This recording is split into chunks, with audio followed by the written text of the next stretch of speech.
आने वाली है दीपावली, तो सभी जगह पर तैयारियां जोर शोर के साथ में शुरू हैं। तो फिर हमारा हरिधाम किस तरीके से पीछे रह सकता है। तो प्यारी दुलारी साधु संगत जी, देखिए हरि जी के धाम को कितने प्यारे तरीके से सजाया जा रहा है। दीपावली का त्यौहार बहुत ही अच्छा लगता है। हाँ, ये जो शोरगुल पटाखे वाला होता है इसको थोड़ा सा अवॉइड करें, जो हमें नुकसानदेह पटाखे हैं प्रदूषण वगैरह का, उनको ना होगी। तो दीपावली की सफाई के साथ साथ अपनी भी सफाई ज़रूरी है। घर को साफ करते करते खुद ही गंदे हो रहे हैं। हेलो फ्रेंड्स, स्वागत है आप सभी का एक और नए ब्लॉग में। कैसे हैं आप सभी लोग? आई होप कि आप सभी लोग बहुत ही अच्छे से होंगे और मैं भी अच्छी हूँ हरी जी की रहमत से। और देखिए, मैंने चेहरा क्लीन कर लिया है मिल्क से, जो रियल मिल्क है। खैर, यहाँ तो दिल्ली में रियल मिल्क क्या मिलने वाला है, पैकेट का ही है, अमूल का। तो ये जो है, और सच में मतलब वैसे मैंने बहुत बार किया है, अब आप लोगों को नहीं पता। देखिए, मतलब एक साइंस ही अलग सी, 3 बार कॉटन से डिप करके किया है मैंने। देखो, हम लोग पार्लर में जाके क्लीजिंग कराते हैं फेस की, क्लीजिंग मिल्क से, मतलब अलग से बने हुए आते हैं, बहुत सारे ब्रांड के आते हैं, हम आप खरीद के घर भी लाते हैं, फिर उससे फेस को क्लीन करते हैं। और पता है सबसे अच्छा हो कि अगर हम लोग वास्तव में जो रियल वाला मिल्क होता है उसी से क्लीन करें फेस को, तो बहुत ही अच्छा रहेगा। तो ये मैंने लिया है कच्चा दूध, इसको उबालना नहीं है, अगर कच्चा है तो बहुत ही ज़्यादा पावरफुल है।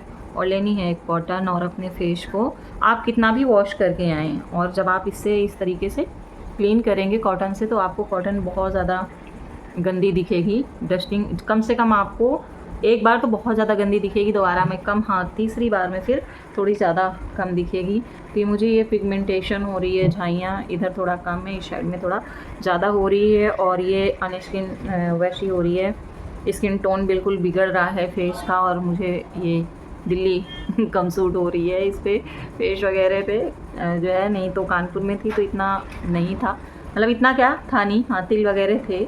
लेकिन इस तरीके से जब भी आप ऐसे कॉटन से क्लीन करें तो 1 से 1.5 मिनट एक बार में कॉटन से क्लीन करें, उसके बाद में कॉटन चेंज करें, दोबारा डिप करें, दोबारा करें, और उसके बाद में फिर दोबारा, तो कम से कम 3 बार आपको ज़रूर ही क्लीन करना है।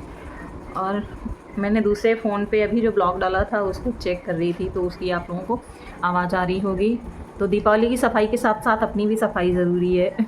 घर को साफ़ करते करते खुद ही गंदे हो रहे हैं, और बहुत आपको समझ में नहीं आ रहा होगा, ये बहुत ज़्यादा ब्लैक हो रही है ये बीच बीच से। कॉटन तो रियली वर्क करता है, और महंगे महंगे क्लीनिंग मिल से अच्छा है कि हम लोग अगर ऐसे घर पे ही कर लें, क्योंकि हमारी जो किचन है ना, वो औषधियों का खजाना होती है। मुझे लगता है कि 99% लोगों की दवा वहीं पे मिलती है, चाहे फेस की हो, खाने की हो, बॉडी की हो। तो ये दोबारा वाला है, जबकि मैं एक बार का करके ये रख चुकी हूँ, ये काफ़ी ज़्यादा ब्लैक था, और दोबारा में भी ये काफ़ी ज़्यादा ब्लैक हुआ है। तो अब मैं दोबारा एक बार और लूँगी। उसके बाद में एक वैद्य जी का बताया हुआ एक नुस्खा भी लगाऊंगी, और बड़ा ही सिंपल सा है। तो चलिए एक बार और जल्दी से क्लीन कर लेते हैं दूसरी कॉटन लेकर के।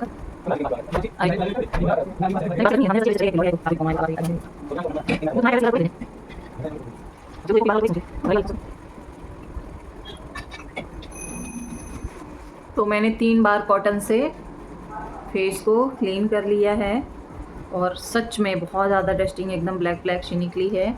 और अब इसको हल्का सा सूखने देंगे, अभी सूख जाएगा 1 मिनट में क्योंकि पंखा चल रहा है। और उसके बाद में इसको सादा पानी से वॉश करके आएंगे, उसके बाद में दूसरी वाली रेमेडी करेंगे। तो दूसरी वाली रेमेडी के लिए हमें ज़्यादा कुछ नहीं चाहिए, ग्लिसरीन चाहिए, गुलाब जल चाहिए, और चाहिए हमें ये नींबू। तो इसको किस तरीके से लगाना है ये भी देख लेते हैं। तो ये रेमेडी बनाने के लिए हमने लिया है थोड़ा सा गुलाब जल लेना है, आप किसी भी ब्रांड का ले सकते हैं, ये डाबर का गुलाबरी ब्रांड का है। और इसके साथ ही हमें लेनी है ग्लिसरीन, इस तरीके से लगभग में 10 ड्रॉप, 10 से 12 ड्रॉप। और नींबू का हमें भर के रस नहीं डालना है, कुछ ड्रॉप हमें नींबू के भी डालना है, तो बीज निकाल लेते हैं। और उसके बाद में इस तरीके से 6, 7, 8 ड्रॉप्स इसमें मिक्स कर देते हैं, और अब ये अच्छा सा बन के तैयार हो जाएगा ये फेस ग्लोइंग के लिए। और मैंने तो उनके वैद्य जी के वीडियोज़ में ये भी सुना है कि वो कहते हैं कि इससे पिगमेंटेशन भी धीरे धीरे चली जाती है। तो देखते हैं कितना कारगर उपाय है, और इसको कॉटन की सहायता से फेस पर लगाएंगे। इस तरीके से जहाँ जहाँ पर भी पिगमेंटेशन है वहाँ पर हमें थोड़ा ज़्यादा ध्यान देना है। जैसे मेरे इस साइड में थोड़ा ज़्यादा है, यहाँ पर तो बहुत ही लाइट हाथों से हमें इस तरीके से करना है।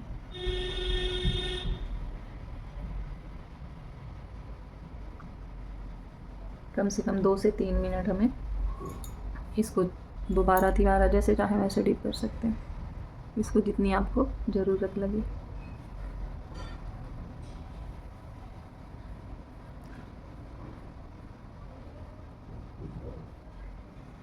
इस तरीके से पूरे फेस पर कर लेंगे हल्के हल्के हाथों से घुमाते हुए। तो इसको हमें 2 से 3 मिनट करना है। उसके बाद हमें 15 से 20 मिनट के लिए ऐसे ही छोड़ देना है। उसके बाद सादा पानी से हमें अपने फेस को वॉश कर लेना। हेलो फ्रेंड्स, देखो बज गए हैं शाम के 7:15। आरती वगैरह कर ली है और अभी भी मैं ऐसे सफाई में लगी हुई हूँ। ये पैनल का सामान निकाला हुआ है और एक साइड में आलू भी उबाल दिए हैं हमने। और आप सभी को बाहर का व्यू दिखाती हूँ। जब सज जाते हैं तो कितना अच्छा लगता है। अभी तो मेरा सब सेट होने के लिए ही पड़ा हुआ है, दिखाती हूँ आपको। अभी मैं तुलसी में दिया रखने आई तब मैंने देखा, बड़ा ही प्यारा व्यू लग रहा है। ये देखिए, ये ऐसे सज गया। और ये मेरी बिल्डिंग में ये लड़ियाँ इस तरीके से मेरी बिल्डिंग में भी लड़ियाँ डाली हुई हैं। ये तुलसी माँ में दिया रखने आई थी तो मैंने देखा, देखो ये बराबर वाले घर में ऐसे लगाया हुआ है। और ये लाइटिंग, ये और ये देखिए, बहुत ही अच्छे लगता है दीपावली के टाइम पे। एकदम जगमग जगमग जगमग चारों तरफ, है ना। अंधेरा धरा पर कहीं रह ना जाए। किसने किसने ये कविता पढ़ी है बताना। किस रामधारी सिंह दिनकर की है शायद, पता नहीं। बहुत टाइम सभी लोग अपने रोज़गार में लगे हुए हैं। अभी से पटाखे टाखे चलाने लगे, बच्चों को बड़ा क्रेज होता है। ये सामने वाली बिल्डिंग में थोड़ी सी सजावट हुई है, कुछ हो रही है। तो दीपावली का त्यौहार बहुत ही अच्छा लगता है। हाँ, ये जो शोरगुल पटाखे वाला होता है इसको थोड़ा सा अवॉइड करें। जो हमें नुकसानदेह पटाखे हैं प्रदूषण वगैरह का, उनको ना चलाएं। बाकी इस तरीके से लाइट जला के, फुलझड़ी चला के इस तरीके से खुशियाँ मनाएं। और ऐसा कोई भी कार्य ना करें जिससे किसी को तकलीफ़ हो। बहुत सारे लोग हार्ट पेशेंट होते हैं या बीपी हाई वगैरह की उन लोगों को दिक्कत होती है, प्रॉब्लम्स, तो सबको ध्यान में रख करके लोग इंजॉय करें। तो आप सभी को एडवांस हैप्पी दीपावली।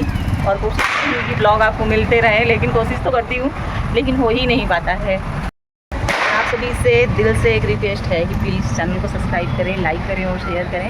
अपना सहयोग बना के रखें। बहुत ज़्यादा ज़रूरत है मुझे आप सभी की सपोर्ट की। मैं भी बढ़ना चाहती हूँ आगे, मैं भी कुछ करना चाहती हूँ ताकि मैं अपनी फैमिली को स्ट्रॉन्ग कर सकूँ। बच्ची की शादी करनी है और यहाँ पर तो मैं रेंट में ही रहती हूँ। बहुत से लोगों को मालूम है, बहुत से लोग नहीं मालूम है। तो आप लोग समझ सकते हैं ना कि एक माँ के लिए। और मैंने माँ का आँचल नाम ही रखा है ब्लॉग का, क्योंकि माँ का आँचल एक ऐसा होता है ना जिसमें सारे दुख दर्द हमारे समिट जाते हैं। जब हम माँ के आँचल के नीचे आ जाते हैं तो फिर लगता है कि हम सबसे सुरक्षित जगह पर हैं। ये लड़ियाँ कुछ फंसी हुई थी तो गुनगुन ने भी सही कर दी, मैंने भी सही कर दी। और अब ये पूरे लाइन से ये हमारे 2 पार्ट में फ्लैट हैं। ये यहाँ से पार्टीशन है, ये तुलसी रखी हुई है, इधर टैब है, वॉशिंग एरिया है, और एक इस साइड में एक उस साइड में। तो देखो ये उस किनारे से है, वहाँ से हमारे फ्लैट का। तो अभी ये बहुत ही ज़्यादा अच्छा लग रहा है। अब कर लेते हैं हरिधाम के दीदार गाजियाबाद प्रवास के। तो प्यारी दुलारी साधु संगत जी, मन नहीं मानता है जब भी कोई नया वीडियो आता है तो मतलब जो डालने योग्य होता है तो फिर लगता है कि आप लोगों को भी दर्शन करा दूं, क्योंकि बहुत सी आत्माएं तड़प रही हैं हरि परमात्मा के दर्शनों के लिए। और बहुत सारी ऐसी आत्माएं हैं जो कि हरि धाम पर भी नहीं जा पाती हैं, ना बहादुर नगरी में, ना इस तरीके के धाम प्रवास पर। तो मन करता है आप लोगों के साथ भी शेयर कर दूं, तो मैंने शेयर कर दिया है। यहाँ पर भी जोर शोर से तैयारियां चल रही हैं और सभी कमेटी के महापुरुष भाई बहन बधाई के पात्र हैं, जिन्होंने अपना तन मन धन खर्च करके हम लोगों को ऐसा एक पावन स्थान दिया है जहाँ पर हम आकर के यहाँ पर नमन बंदन कर सकते हैं। जब जी चाहे तब आ सकते हैं यहाँ पर, हरि परमात्मा की ऊर्जा का आनंद ले सकते हैं। और बहुत ही कर्मठ, ईमानदार और लगनशील बहन भाइयों के यहाँ पर दर्शन भी हो जाते हैं। और बहुत ही अच्छा लग रहा है ऐसी साज सज्जा सजावट देख करके। बहुत ही मेहनत के साथ में तैयार किया है। हरि परमात्मा से यही प्रार्थना है बारंबार कि जल्दी से जल्दी अपने पग धारें। हम आप तो प्रार्थना ही कर सकते हैं सृष्टि रचैया से, बाकी उनकी गतिमति है, कब किस पर रहमत बरस जाए हरि परमात्मा की कह नहीं सकते। तो भी दो, ये लो अब आधे से ज़्यादा। कितने पीस? आप लोग भी केक खा लो। 5 पीस। ब्रिटानिया केक बिटिया ने मंगाया, मैं तो बैठी हुई हूँ और सोच रही हूँ कि आज ज़्यादा कुछ ना बनाऊँ क्योंकि बहुत ज़्यादा काम पड़ा है, फैला हुआ पड़ा है, मुझे कल तक के फिनिश ही करना है। बहुत ज़्यादा काम फैला हुआ है। और तो मैं सोच रही हूँ आलू उबाल लिए मैंने, तो भरता ही बना लूँ।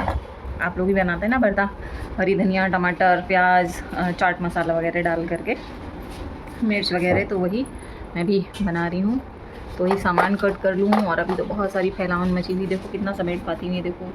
अभी ये सारे बेड के कवर धुलने के लिए निकाल दिए हैं, तो अब कल लगाऊंगी मशीन। 2-3 दिन से तो डेली ही चलती है। अब तो बाहर साइड में लाइट लगा दी है, तो बस एक ही तार रह जाएगा। देखती हूँ अगर छत पे डालने की कोई व्यवस्था हो तो आप लोग भी आ जाइए, केक खा लीजिए आकर के। कभी कभी अच्छा लगता है केक खाना, ये वाला ब्रिटानिया वाला। तो फ्रेंड्स, इस समय रात का 9:10 हो गया है और 2 तरीके के भरते बनाए हैं। एक में सारी सामग्रियाँ पड़ी हुई हैं। एक बेटा नहीं खाता टमाटर और एक नहीं खाता प्याज। तो दोनों का, इसका बगैर टमाटर का सिंपल सा इसका निकाला हुआ है और इसमें सारी चीज़ें पड़ी हुई हैं। और दोपहर की लौकी चने की दाल रखी हुई है और सलाद कट हो जाएगा, तो बस रोटियां बनानी हैं। आटा गूँथा हुआ रखा है। तो ये देखो, तो मिलते हैं आप सभी से कल के ब्लॉग में। तो bye bye, take care, thank you very much. अपना ध्यान रखें और अपनों का ख्याल रखें।